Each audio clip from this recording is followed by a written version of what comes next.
final coach today is Michigan's Sherrone Moore, who enters his first full season as head coach of the Wolverines. In 2023, Michigan won its third consecutive Big Ten title and the program's first national championship since 1997. Coach Moore, welcome, and we'll begin with your opening statement. Awesome. Thank you very much. Good afternoon.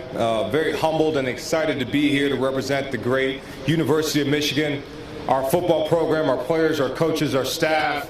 What an unbelievable job by Team 144, but we're ready for Team 145 to take the reins.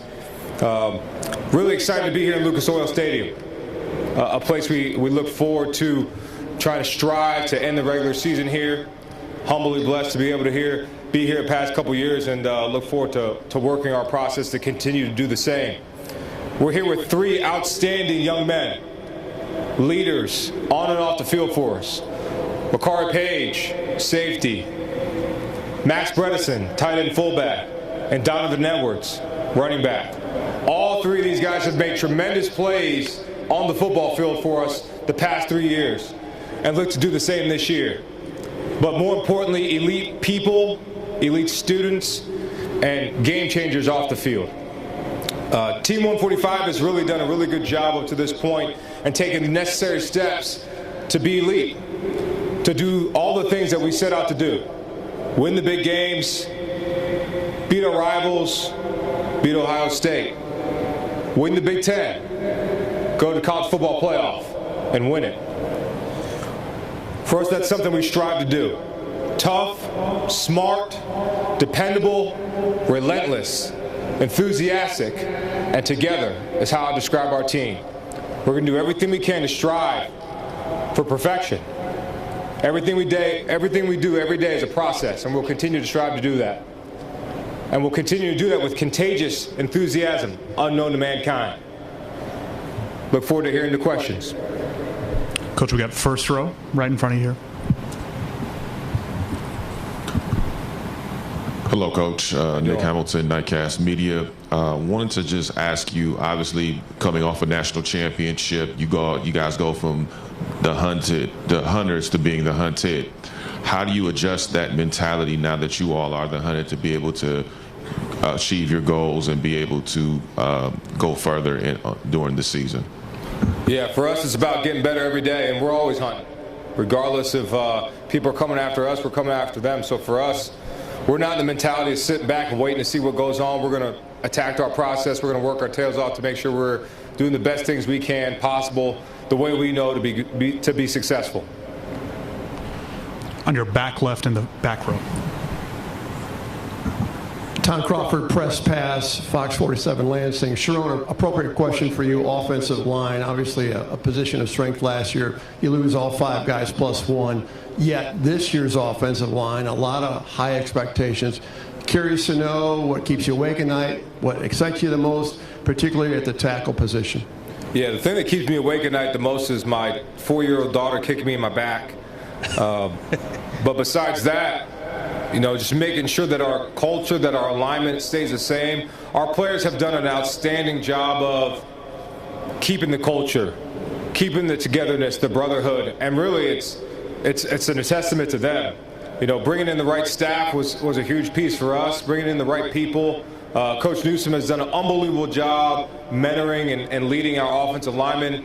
And all those players have really taken the reins. They've seen what it looks like, what it feels like, what it means to practice that way for us to be really good up front. So, being the head coach, obviously having the offensive line background, I'm going to take a lot of pride in making sure that line is ready to go when we hit game one.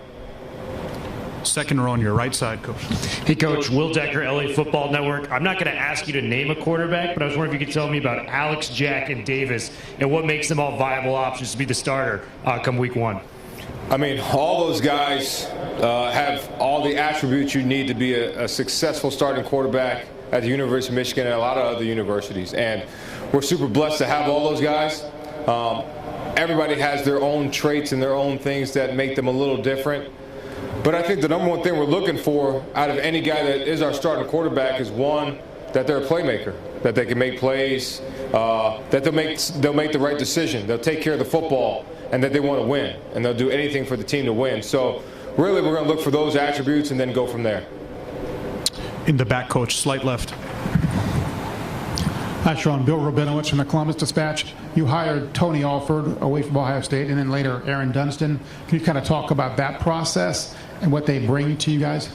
Yeah, I mean, talk about two outstanding individuals, people, well-rounded, well-educated, well-trusted, people that, known Tony for a very long time and had a tremendous amount of respect for him and what he's done in the business. And Aaron, not as much, but heard tremendous things about her and just want great people in our program. Great mentors of young men that are going to lead our players to a great place. So that was really the backing behind that, and excited to watch their work as we go through the future. First row on your right side. Heather Dinich with ESPN. From the outside looking in, with the coaching changes and particularly on offense, this team looks vastly different than the one that won the national title. From where you sit, how closely does your team resemble a national title contender again? Yeah, I think every year for us, Heather, our goal is to win that. We're not going to stray away from the goal of trying to win it all every year. When you're at Michigan, that should be your goal every single year. For our team, it'll take shape in training camp, and then it'll take shape in game 1 and game 2 to see where we're at. Feel very confident about our team, very excited about our team. Every team is different. Team 142, 3, and 4, they're all different. So excited to see where 145 is. In the far back, coach. Sharon, Pete Nakos from On3. Hope you're doing well. Great.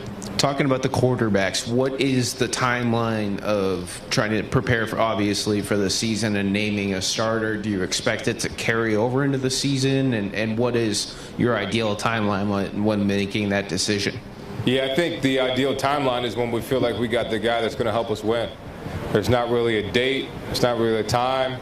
We'll have a good feel as a staff. We got really good coaches. Kirk Campbell's a phenomenal coach. He's going to do an outstanding job with our offense. So I know he's going to make a great decision, and we'll be there to make it together. Coach, first row on your right side. Kenneth Berry, Touchdowns and Tangents. Coach, obviously fresh off a national title season, pretty much it's all your staff now. In regards to just how you approached developing your coaches, picking your coaches, how was that more difficult compared to having to take over in the interim? And as one of the leading coaches and leading African American coaches in the country, what does it say to you in this conference, knowing that most of the coaches in this conference that are African American have been leading the way? Yeah, I think as far as picking the coaches, it was a process that I really had to go through and take my time with it. And some happened a little faster than others. And feel like we got the right mix, right group of people to lead our program. Number one, they had to be great people, then great teachers, and people that cared about our student athletes in a great way. And feel like we got that with all our staff members. And as far as our conference, again, and I'd like to thank Ward Manuel, President Ono, for the opportunity to be the head coach at Michigan. It's a humble blessing. First African-American head coach at Michigan. It's a blessing. And, I think it's awesome. But it also shows that every young man, regardless of your color of your skin, wherever you're from, you can do whatever you want. Don't allow people to tell you that you can't do something. If you want to go do it, go take the opportunity and go strive to be great. Third row on your right side, coach. Hi, Coach. Jonathan Rhodes, voice of college football. You've now made a change from offensive line coach and offensive coordinator to the head coach. What major adjustment are you making personally to keep the championship caliber program where it's at? I mean, the number one thing I did is bringing the right staff, bringing the right people around our players. I've got to be a better delegator, and I think I've tried to do that as fast as I can. But for me, it's leaning on those mentors that I've had in the past, those people like Coach Harbaugh, talking to him, understanding how he built this program, and being blessed enough to be here for the last 6 years. It's been phenomenal for me. So for me now, it's putting my own flavor on it, but not changing too much, because obviously there's a lot of things that worked. But anything we can do to get better every single day, we're going to try to do. Coach Moore, thank you so much for your time. Appreciate it. Thank you. Go Blue.